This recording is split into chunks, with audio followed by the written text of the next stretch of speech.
मेराज की बेशुमार हिकमतें थी।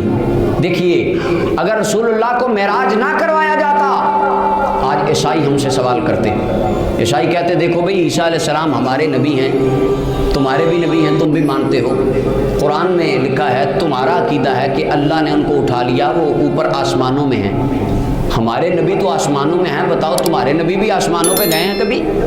अगर हुजूर को मेराज ना होता तो ईसाइयों ने हम पर एतराज़ करना था।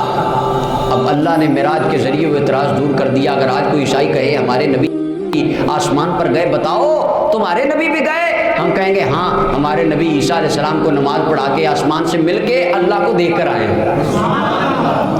इसी तरह यहूद वकल्लमल्लाहु मूसा तकलीमा को लेकर एतराज़ कर सकते थे कि हमारे नबी ने तो अल्लाह से बातें की हैं। तो अगर आज कोई ये यहूदी एतराज़ करे, हम कहेंगे आपके नबी ने, हमारे नबी ने, जनाब मूसा अलैहिस्सलाम ने तो तूर पहाड़ पे अल्लाह से बातें की हैं, मुस्तफ़ा ने अर्श पार जाके बातें की।